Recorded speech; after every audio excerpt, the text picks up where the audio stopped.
Coming up on the Threat Status podcast, we examine the historic meeting between Russian President Vladimir Putin and North Korean leader Kim Jong-un, and what that means for U.S. national security and the larger international order moving forward. We'll also dive into the U.S.-Israel relationship, which looks to be hitting yet another low point. And then we'll hear some very timely, very important clips from Guy Taylor's Threat Status Influencers video series. He sat down with 5 key U.S. lawmakers to talk about the growing alliance between China, Russia, North Korea, and Iran, and what the U.S. needs to do in the 21st century to push back on its adversaries. Don't forget to go to WashingtonTimes.com and sign up for the daily Threat Status newsletter.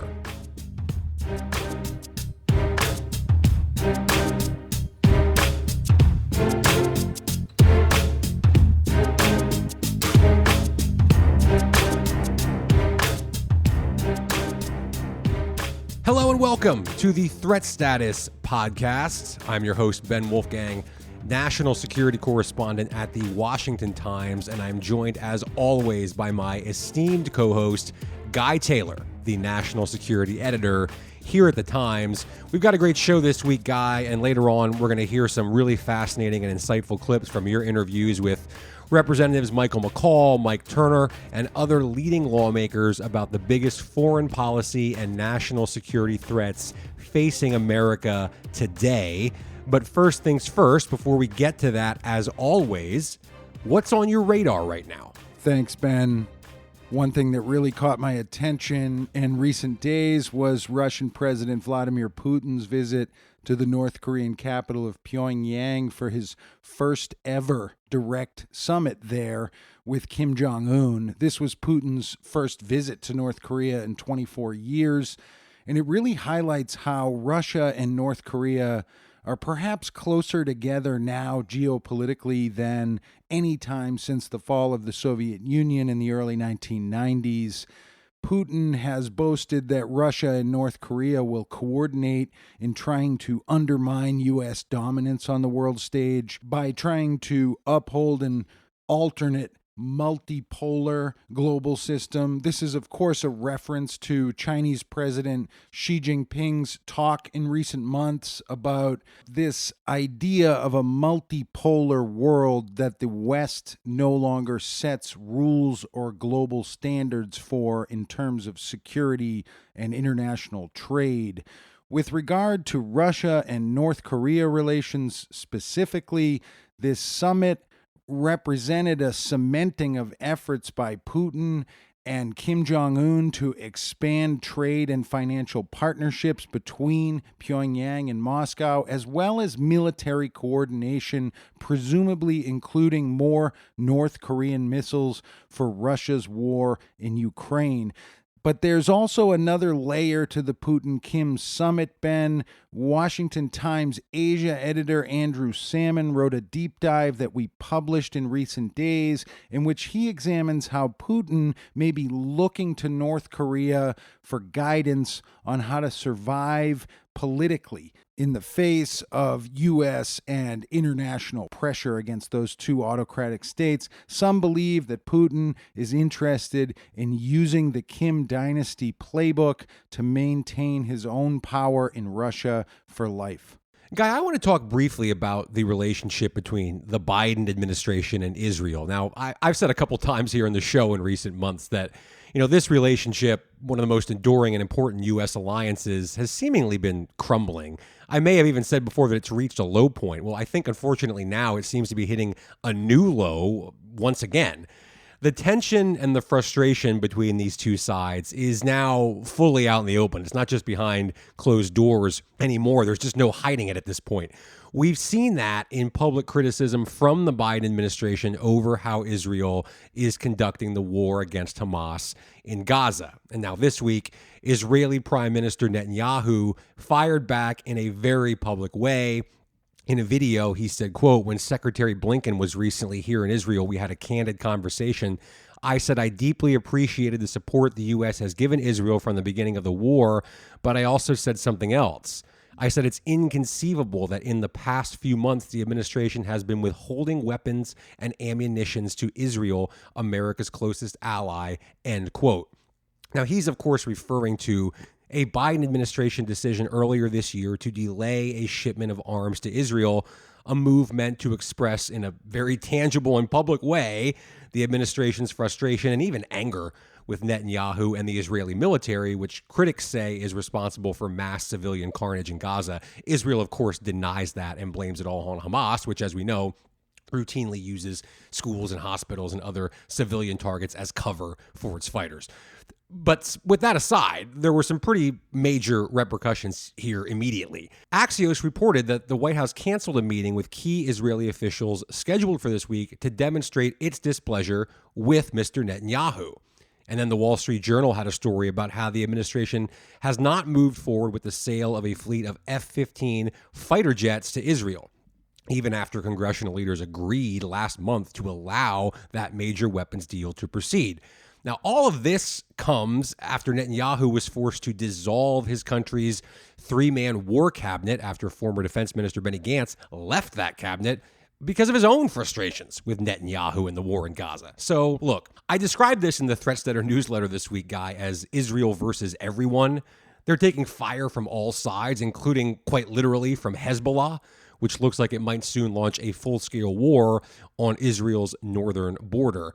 And Netanyahu, of course, has major political problems of his own domestically to deal with at home, major protests, etc. So this, I think, is kind of a geopolitical powder keg at this point. The steps that Netanyahu decides to take next are going to have major ramifications both for his country, the Middle East, the future of U.S.-Israeli relations, and really for global stability as a whole.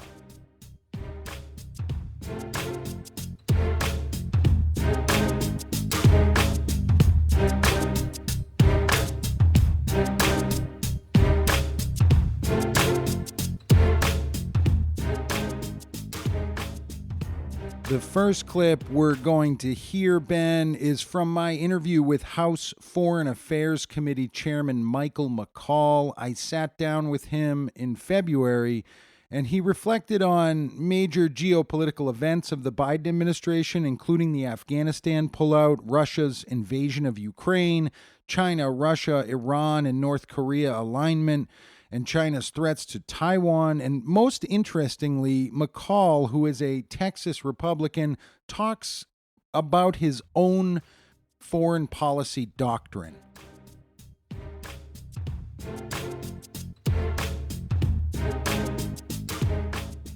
You know, I'm kind of a Reagan Republican, the first president I got to vote for. And I often think, what would Reagan do? Reagan talked about how we're a leader of the free world. We need to maintain our leadership standing in the world. If we shrink from that and abandon and surrender, I think it puts us in a weaker position that will only invite more aggression. If we fail in Ukraine, guess who's looking directly at that? Chairman Xi, China, who's looking at Taiwan and the Pacific. You know, the Ayatollah, they're all linked together along with Kim Jong-un, and now we see the Middle East on fire. This president has projected so much weakness, and it all really started, in my judgment, with Afghanistan. With the fall of Afghanistan and the surrender to the Taliban, our adversaries viewed that as a very weak moment. And that's when you saw the aggressive behavior of our adversaries like Russia. We saw the Russian Federation going towards Ukraine right after Afghanistan. We saw in the Beijing Olympics, Chairman Xi and Putin with their unholy alliance, also tied to Kim Jong-un and the Ayatollah. That's when everything started to change. And you can see our adversaries are becoming more aggressive and they're lighting up. So we're in an election year here. How badly is U.S. foreign policy consistency in danger right now, given the argument held by some that presidential elections are the weakest point in democracies? And how important is it for the U.S. to project some kind of consistency, considering that we may well see a change in administration at the end of the year? How important is it for us to convey to foreign partners and adversaries that there is going to be some kind of consistency. Is that Well, I would challenging in say an election I would argue that hopefully with a Republican in office, you're going to have more strength and deterrence. The lack of consistency would be we will not be projecting weakness anymore. We won't be inviting our adversaries to strike us. Yeah. And that is what I worry about the most. You know, my dad was a bombardier in World War II, bombed the Nazis. I haven't seen a threat like this to Europe and the Pacific really since my dad's generation.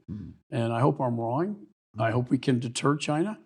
But on the current path, we're not providing much deterrence at all.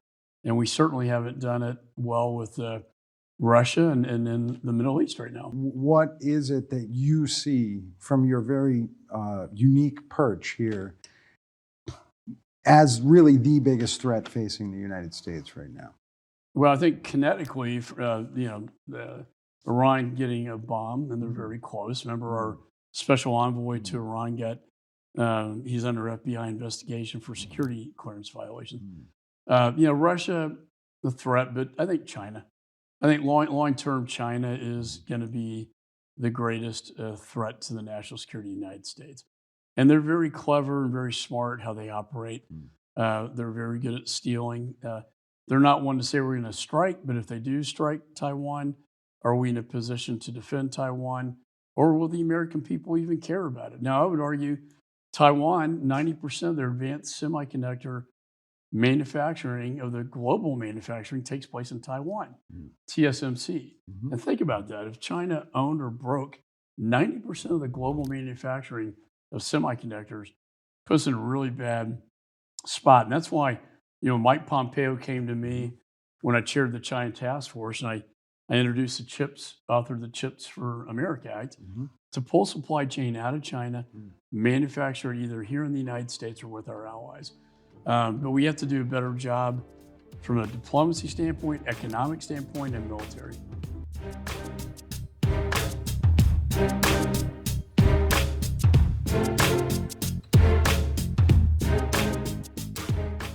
The next clip, Ben, is from my interview with Congressman Raja Krishnamurthy, an Illinois Democrat who's at the center of U.S. policy formulation toward China, as he is the ranking member of the House Select Committee on Strategic Competition between the United States and the Chinese Communist Party, or the CCP.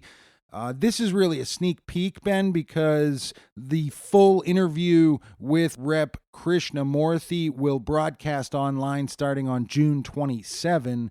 The congressman talks about the importance of setting red lines for malign Chinese and Russian behavior on the world stage, China's threat to Taiwan, and the importance of working with allies to generate robust deterrence, particularly in the face of Chinese military posturing toward the island democracy of Taiwan.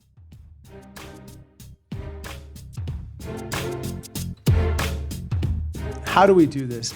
The only way that I know how is we have to deter aggression. We have to be clear about what is okay and not okay.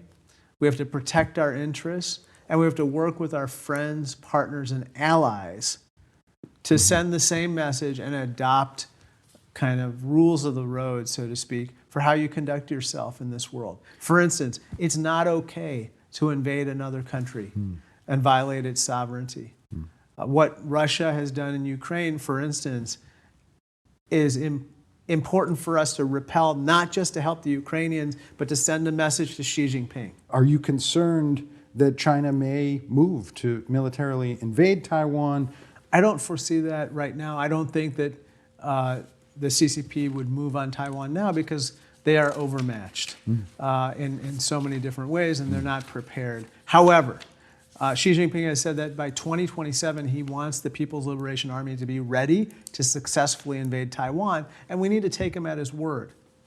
That means that we have to do everything we can right now to deter aggression, to deter conflict. And that means helping Taiwan to porcupine itself, to make it a less inviting target for Xi Jinping. And also we have to work with our friends, partners, and allies in the region to deter conflict as well. Do you feel confident that the Biden administration is doing enough on deterrence? I think we're doing a lot. Enough, obviously, is a question that I would say I don't think we can ever do enough. We have to do more and more and more to deter conflict. That means more training. That means more armaments to make sure that they have the drones and the Taiwanese have the anti-aircraft missiles that they require, that they have the anti-ship cruise missiles, the ASCMs, and so forth. Bottom line is this, which is we know there's a timeline in Xi Jinping's mind and the PLA's plans. Let's not pretend like it doesn't exist. Let's make sure that when we get to that 2027 timeframe, that Xi Jinping wakes up and says, not today.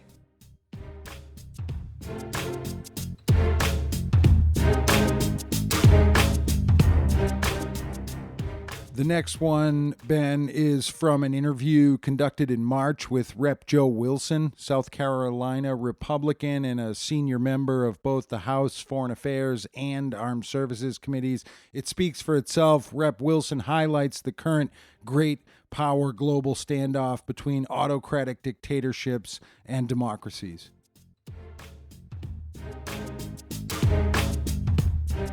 It's a big picture, but it's very clear to me, and the dots are very clear, Guy, to me, and that is that we're in a war we didn't choose of dictators with rule of gun invading democracies with rule of law. We didn't choose this. This is begun by war criminal Putin on February 22, 2022 by the invasion of Ukraine. Then it accelerated on October 7, 2023 with Iran invading Israel with their puppets of Hamas. And a danger we have is that part of the axis of evil, obviously, is the Chinese Communist Party.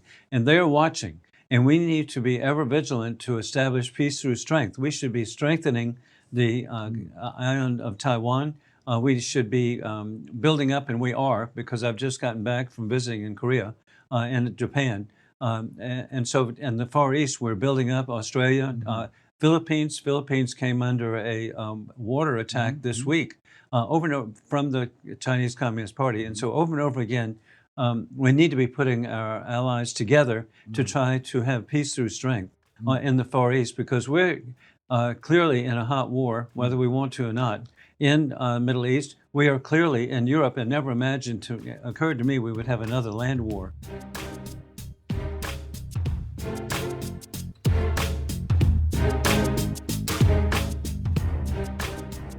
This next clip, Ben, is from my interview in May with Rep. Young Kim, a California Republican and chair of the House Foreign Affairs Subcommittee on the Indo-Pacific. She also talks about the importance of bolstering alliances, and she homes in specifically on the dangerous growing alignment between China and North Korea.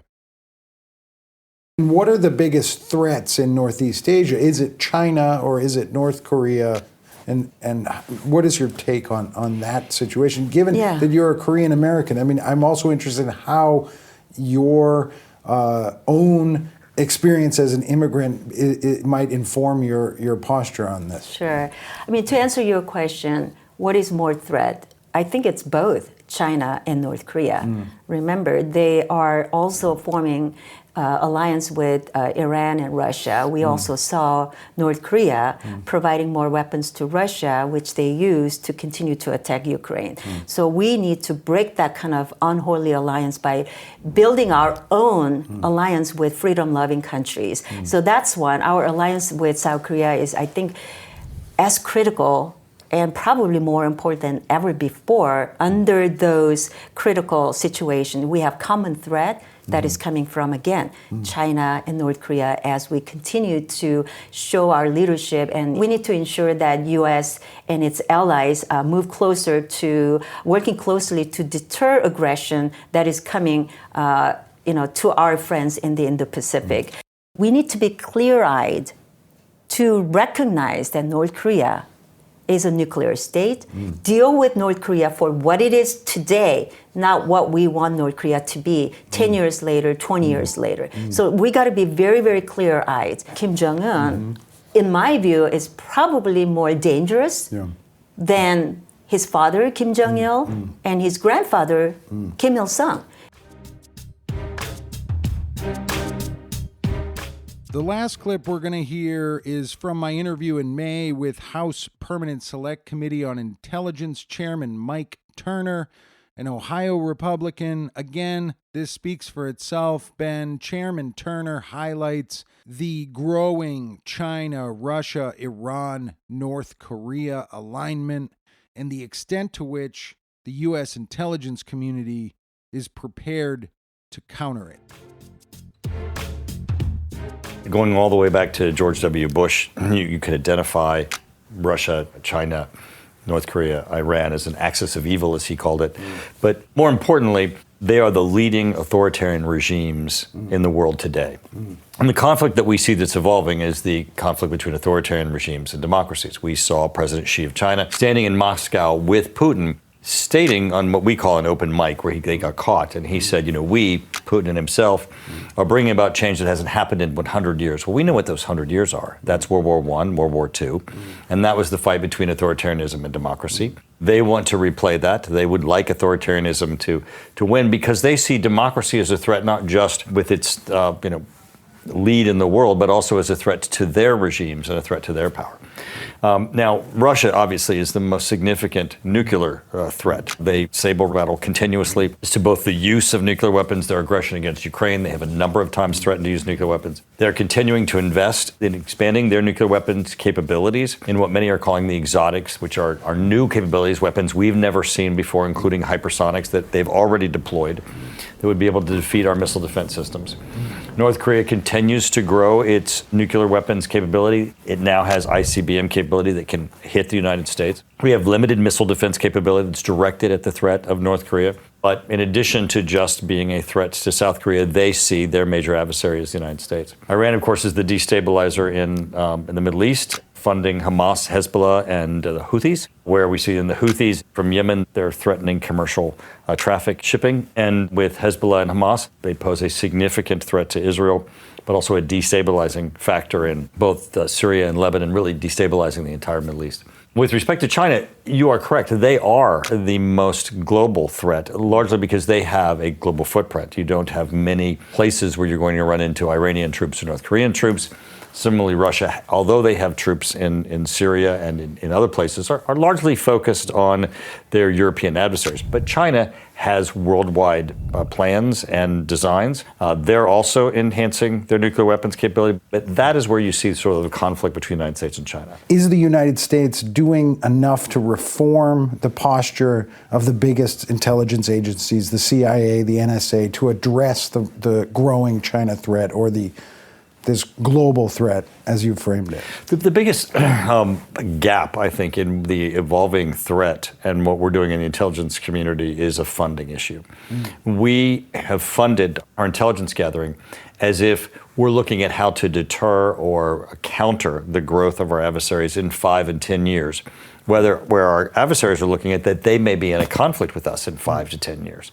So we need to be at the pace of understanding that if we have to rise to the level of an actual conflict to push back one of these world adversaries that see themselves as having designs on destabilizing the world, we're going to need intelligence at not just a level of understanding what they're doing, but as an actionable level. Are we there? I mean, no, we're not. We have great intelligence. We have the best intelligence in the world. But it's still not to the level where we can effectively use it to impact the outcome.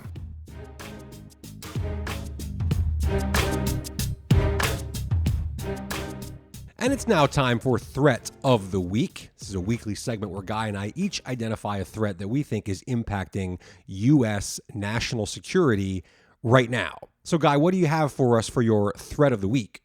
My threat of the week, Ben, is growing Russia-North Korea collusion on the economic and the military fronts. For context, remember, The Kim regime in North Korea was born out of the U.S.-Soviet Cold War. The Soviet Union backed Kim Jong-un's grandfather, Kim Il-sung, in establishing the dictatorial regime that has ruled Pyongyang since the 1950s. Shortly after the establishment of the regime, the Soviet Union and North Korea signed a mutual defense treaty. Of course, in 1961, North Korea signed almost the same mutual defense treaty with China. What's interesting is that the North Korea-Soviet treaty fell by the wayside in the early 1990s with the collapse of the Soviet Union. While North Korea has consistently re-upped its mutual defense treaty with China over the years, and that treaty remains in place, assuring that if China is ever attacked by an outside power, North Korea will come to its defense, and vice versa. China would come to North Korea's defense if it's ever attacked. North Korea has no such treaty with Russia. There has long been speculation over whether Pyongyang and Moscow might suddenly re-up the old Soviet North Korea Mutual Defense Treaty in the Putin-Kim Jong-un era. That's something to watch closely. And how China might react to that or rejoice at it is also something to consider. The point, Ben, is that my thread of the week is the growing alignment and collusion between Russia and North Korea, two autocratic powers helping each other in the pursuit of undermining democracy on the world stage. Yeah, it's something that's not going away, right? These deepening alliances between U.S. adversaries are troubling, to say the least. And speaking of U.S. adversaries, Guy, my threat of the week is the Houthi rebels in Yemen. Now, like Hamas and Hezbollah, this is a client group of the Islamic Republic of Iran. And since October 7th, they've been conducting a systematic campaign to disrupt global shipping in the Red Sea and other vital regional waterways. And it's had some tragic results. This is obviously a threat to shipping. It's a threat to global commerce. It's a threat to mariners. It's a threat to shipping companies, and it's a threat to economies around the world, because if this gets worse, you could start seeing major delays of some goods reaching shelves and potential price increases all around the world. But it's also a threat to U.S. leadership and I think America's reputation around the world. The U.S., along with the British, have carried out at least 450 airstrikes against Houthi positions along the Yemeni coast since January. As I've reported before, this is quite expensive, and it surely has already cost billions and billions of dollars, and U.S. taxpayers are, of course, picking up a lot of that bill. Those strikes have slowed down the Houthi attacks to some degree, temporarily, but they haven't stopped them. The sinking of the Tudor, I think, proved that. So, are we stuck here? Has the U.S. been boxed into what could become an endless war? Could this last for years? How do you back away now if you're the U.S., if you've committed yourself to a military campaign and it's pretty clear that campaign has not truly achieved its objectives? It's a complicated and dangerous situation, and that's why it's my threat of the week. So thank you all so much for listening. Guy, thank you for joining me as always, and thank you for offering those insights from your interviews with lawmakers as part of the Threat Status Influencers video series. Thank you all for listening. Please go ahead, tell your friends, hit that subscribe button, and we will be back next week here on the Threat Status Podcast.